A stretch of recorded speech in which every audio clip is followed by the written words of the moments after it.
So friends, आइए start करते हैं अपना आज के वीडियो को। तो बजट 2022 में इस बार एक और नया सेक्शन यहाँ पर इंसर्ट किया गया है, सेक्शन 115 BBH, जो इफेक्टिव हो जाएगा 1 अप्रैल से सर। 1 अप्रैल 2023 से ये अप्लीकेबल हो जाएगा सर, यानी नेक्स्ट ईयर से ये अप्लीकेबल हो जाएगा।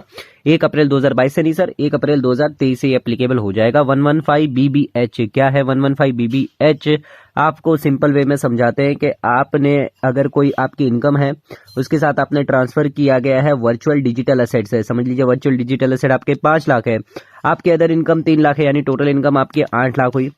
तो इसमें से आप 5 लाख अलग कर लीजिए, 3 लाख पे आपको स्लैब रेट के हिसाब से लग जाएगा। जो भी आपकी जो इंडिविजुअल है, एचयूएफ है, जो भी अगर आप है, उसके हिसाब से आपको रेट लग जाएगी। फ्लैट रेट है तो कंपनी है तो फ्लैट रेट लग जाएगी।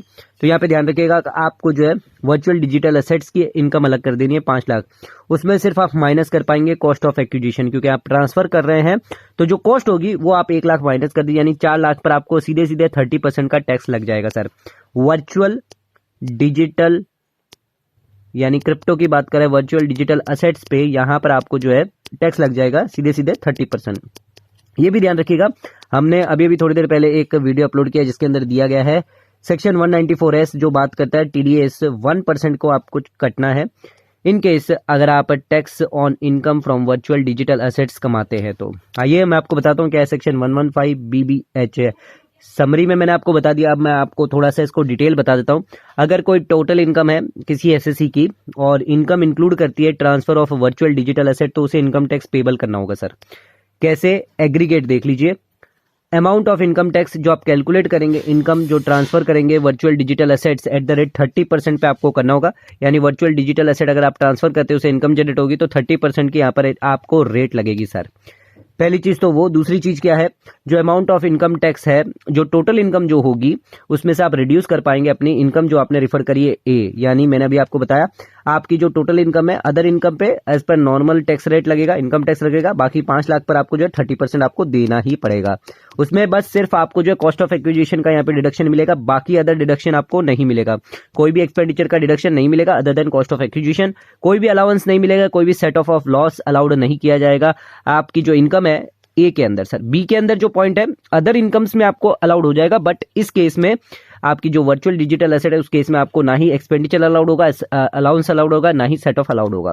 उसी के साथ आपको कोई भी सेट ऑफ का लॉस यहाँ पर जो है आप जैसे ही ट्रांसफर करते हैं, अगर आपका लॉस हो जाता है सर, इन केस अगर आपका लॉस होता है, आप ट्रांसफर करते हैं आपका लॉस होता है, तो ना ही आपको कोई सेट ऑफ का अलाउड होगा किसी अदर इनकम के सामने, ना ही आपका जो लॉस है कैरी फॉरवर्ड किया जाएगा नेक्स्ट असेसमेंट ईयर में। यहाँ देख लीजिए आपको जो अलाउड है इनकम में other provision of this act to the SSC, यहाँ पर आपको अलाउड नहीं किया जाएगा। उसी के साथ लॉस जो है not allowed to be carry forward to succeeding assessment year sir.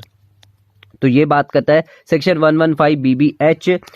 उसी के साथ 2 सेक्शन और जुड़े हुए हैं 194S, जिसका लिंक मैं आपको डिस्क्रिप्शन में दे दूंगा, आप वहां पे जाके चेक कर सकते हैं। ये दोनों न्यूली इंसर्टेड सेक्शन है, बजट 2022 में न्यूली इंसर्टेड किए गए हैं, related to virtual digital asset related है।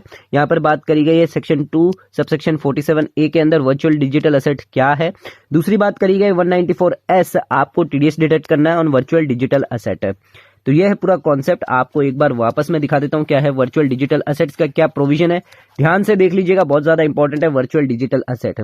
वर्चुअल डिजिटल एसेट टैक्स लगेगा आपके ऊपर। वर्चुअल डिजिटल एसेट अगर आप ट्रांसफर करते हैं तो आपकी इनकम पर जो आपने इनकम कमाई है वर्चुअल डिजिटल एसेट्स पे, आपको इसका इनकम टैक्स पे करना पड़ेगा। कितना? 30% पे करना पड़ेगा सर।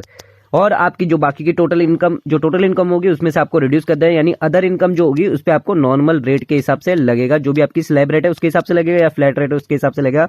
कोई भी डिडक्शन यहाँ पर अलाउंस सेट ऑफ लॉस नहीं मिलेगा other than cost of acquisition. उसी के साथ कोई भी set of loss from transfer of digital assets आप किसी भी इनकम के सामने एडजस्ट नहीं कर पाएंगे, ना ही उसको जो है कैरी फॉरवर्ड कर पाएंगे सक्सीडिंग असेसमेंट ईयर। उसी के साथ 2 सेक्शन और मैंने आपको बता दिए थे। 194S के अंदर आपको TDS डिटेक्ट करना पड़ जाएगा 1% और virtual transfer of digital assets, and उसके साथ प्लस सेक्शन 2 सबसेक्शन 47A जो बात करता है वर्चुअल डिजिटल एसेट क्या है सर। नॉर्मली इसको क्रिप्टो करेंसी कहा जाता है, क्रिप्टो करेंसी कहा जाता है, यानी बिटकॉइन एग्जांपल ले लीजिए। बिटकॉइन अगर आप ट्रांसफर करते हैं तो उस केस में यहाँ पर वर्चुअल डिजिटल एसेट्स माना जाएगा सर। सो इंपॉर्टेंट है सेक्शन 115 BBH। वीडियो समझ में पसंद आया तो चैनल को लाइक और सब्सक्राइब जरूर करेगा। अगर सेक्शन समझ में नहीं आया तो प्लीज नीचे कमेंट करके मुझे जरूर पूछेगा, हम आपको रिप्लाई जरूर करेंगे। धन्यवाद।